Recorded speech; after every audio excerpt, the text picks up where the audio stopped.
আপনারা নিশ্চয়ই জানেন যে ভারত নিয়ন্ত্রিত কাশ্মীরে সন্ত্রাসী হামলায় ২৬ জন পর্যটক নিহত হয়েছেন।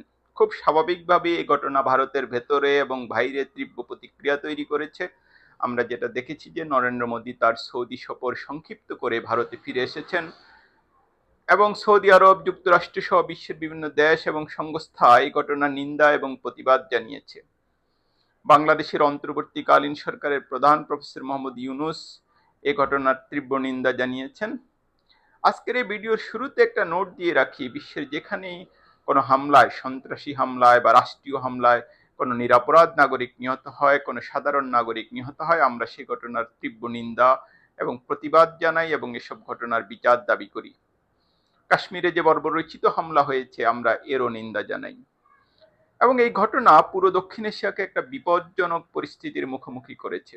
আমরা সবাই জানি যে ভারত এবং পাকিস্তানের যে দীর্ঘ সংঘাতের ইতিহাস, এর কেন্দ্রে রয়েছে কাশ্মীর এবং ভারত পাকিস্তানের বিভক্তির পর থেকেই, জন্মের পর থেকে যে যুদ্ধ বিগ্রহ হয়েছে, তারও মূল কেন্দ্র হচ্ছে কাশ্মীর। কাশ্মীরকে কেন্দ্র করেই সব ঘটনা।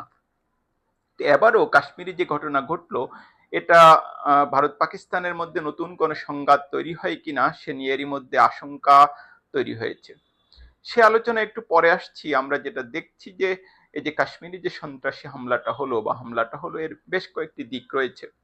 যেমন এক নম্বরে যদি আমি বলি, এটা একটা মর্মান্তিক দিক হচ্ছে যে এই হামলার সময় যাদের উপর হামলা হয়েছে, যাদেরকে হত্যা করা হয়েছে, তাদেরকে জিজ্ঞেস করা হয়েছে তাদের ধর্ম পরিচয় সম্পর্কে, যেটা আসলে একটা বিপজ্জনক পরিস্থিতির ইঙ্গিত দেয়। কেন তারা সেটা করেছেন সেটা আসলে বোঝা খুব কঠিন। যদিও এই হামলায় একজন মুসলিম যুবক নিহত হয়েছেন এবং এটা বোঝা যায় যে যে সন্ত্রাসের যে কোনো ধর্ম নেই, এই ঘটনা হয়তো এটারও একটা ইঙ্গিত দেয়। দুই নম্বর যেটা খুবই উল্লেখযোগ্য বিষয়, ভারতের সোশ্যাল মিডিয়াতে অনেকেই এই নিয়ে প্রশ্ন তুলেছেন যে নরেন্দ্র মোদী সরকার দাবি করে থাকে যে তারা সীমান্তকে সুরক্ষিত করেছে এবং ভারতের যে নিরাপত্তা ব্যবস্থা এটাকে তারা খুবই জোরদার করেছে। এখন কাশ্মীরে যেখানে ঘটনাটা ঘটেছে, এটা আসলে পাকিস্তান সীমান্ত থেকে অনেক দূরে।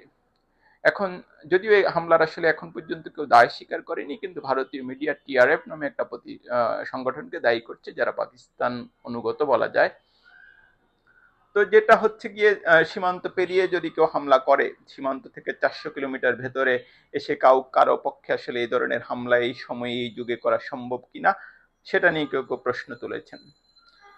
এবং এই ঘটনায় যেটা সবচেয়ে অন্যতম একটা মর্মান্তিক দিক, যে পর্যটকদের হত্যা করা হয়েছে। ভারতের অনেক বিশ্লেষক বলছেন বা যারা সোশ্যাল মিডিয়াতে মতামত দিচ্ছেন, তারা যেটা বলছেন যে কাশ্মীর যখন খুব সংঘাত মুখর ছিল, মানে সেখানে যখন প্রতিদিনই কোনো না কোনো ঘটনা ঘটতো, প্রতি সপ্তাহে হামলার হতো, মানুষ মারা যেত, সেই মানে খুব অশান্ত সময়েও কাশ্মীরে কখনো পর্যটকদের উপর হামলা হয়নি। কারণ কাশ্মীরের যে অর্থনীতি, স্থানীয় অর্থনীতি, এটার মূল ভিত্তি হচ্ছে পর্যটন এবং সেখানকার মানুষের জীবিকা নির্বাহের সঙ্গে এর সম্পর্ক রয়েছে। যেটা বলছিলাম যে অনেকটা নজিরবিহীনভাবে এবার কাশ্মীরে পর্যটকরা হামলার শিকার হয়েছেন এবং এটা আসলে কাশ্মীরের মানুষের জন্য খুবই খারাপ হয়েছে। কারণ কাশ্মীরের অর্থনীতি এবং স্থানীয় মানুষের যে জীবিকা, এর সঙ্গে পর্যটনের একটা বড় সম্পর্ক রয়েছে। এ কারণে অনেকে প্রশ্ন তুলছেন, তাহলে এই হামলার পেছনে কারা? এখন এটা বলে রাখা দরকার যে এ ধরনের বড় কোনো ঘটনা ঘটলে নানা রকম তত্ত্ব আলোচনা হয়, নানা রকম প্রশ্ন ওঠে। এবারও সেটা উঠছে যথারীতি। কিন্তু এখনই আসলে আমরা নিশ্চিত করে বলতে পারি না যে হামলার পেছনে আসলে কারা হামলা চালিয়েছে।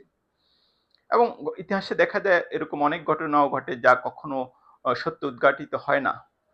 আরেকটা বিষয় বলে রাখা দরকার যে কিছুদিন আগে পাকিস্তানের বেলুচিস্তানে একটা ট্রেনে সন্ত্রাসী হামলা হয়েছিল এবং পরে সেনাবাহিনী অভিযান চালিয়ে সেটাকে মুক্ত করে, অনেক প্রাণহানির ঘটনা ঘটে। ওই ঘটনার পর পাকিস্তানের অনেকে কিন্তু এই হামলার জন্য ভারতীয় গোয়েন্দা সংস্থা রকে দায়ী করেছিল। এবং আমরা যেটা দেখেছি, পাকিস্তান সেনাপ্রধানও কয়েকদিন আগে কাশ্মীর নিয়ে কথা বলেছেন এবং ভারতের প্রতি হুঁশিয়ারি উচ্চারণ করেছেন।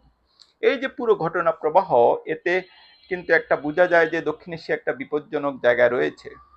ভারত পাকিস্তান কি আর একটি যুদ্ধের সামনে দাঁড়িয়ে, সে প্রশ্ন উঠেছে। যদিও পারমাণবিক শক্তি থাকার কারণে এই দুটি দেশ আসলে খুব সহজে কখনো কোনো যুদ্ধে জড়াবে না, এটা খুবই সাধারণ নিয়ম।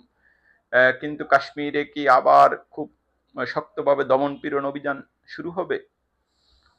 সেখানে কি সাধারণ মানুষ অনেক হয়রানির শিকার হবে?